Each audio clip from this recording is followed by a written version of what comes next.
The landlords may not be as powerful as they used to be, but like the barons of feudal England, they're still strong enough sometimes to hold even the monarch at bay, still strong enough to hold the people in complete subservience.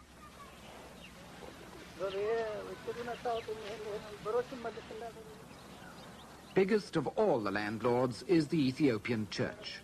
History has made it inseparable from the empire, and now, as powerful as the great monastic orders of medieval Europe, it dominates the life of the Christian highlands.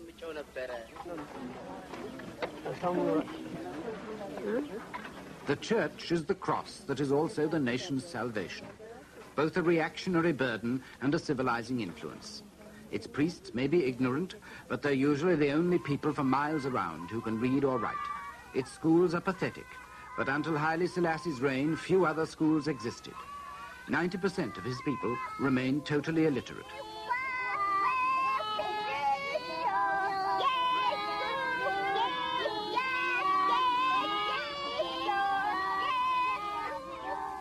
Nearly half the population of Ethiopia now is under the age of 15, and for Haile Selassie, their education has always been an obsession. He's taken personal charge of the Ministry of Education, sought teachers and money for more schools from half the countries in the world, and turned one of his palaces into a university. He's directly responsible for whatever schooling these youngsters get. But like everywhere else, the more they have, the more they want. School strikes and revolutionary slogans take command. And Haile Selassie's efforts are dismissed by the young as mere failure and repression. The educated middle-aged are rebellious too. They owe their privileges to the emperor as much as to anyone, but they whisper their discontent in the posh bars of Addis every night and can't wait for the old man to go. But the old man's still there, as shrewd and ruthless as ever. He still knows how to balance one force against another, playing off traditional resentments against novel discontents.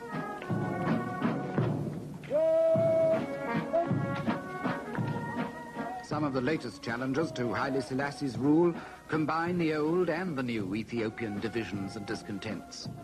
Down near the coast in Eritrea, where the Italians had their empire for half a century, there's a popular liberation front now fighting for independence from Haile Selassie and joining the old battle of Islam against Christianity with a new revolutionary movement against an ancient monarchy.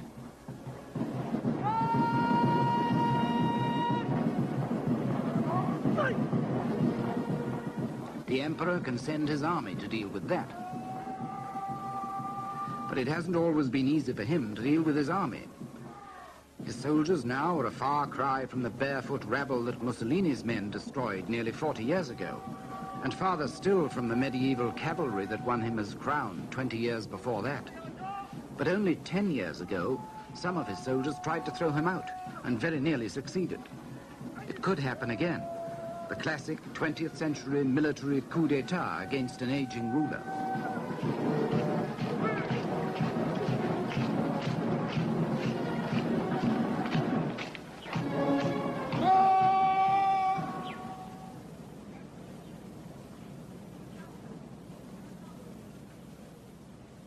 Haile Selassie is a lonely man now.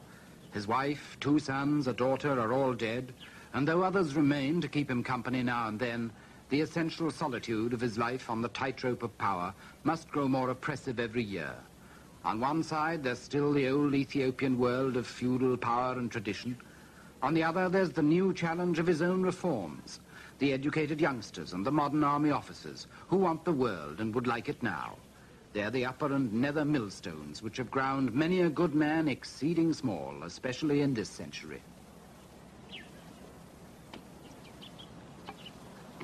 To have survived them for the better part of 55 years in power is something unequaled by any ruler in the world today. No wonder the Lion of Judah has become one of the living legends of our time.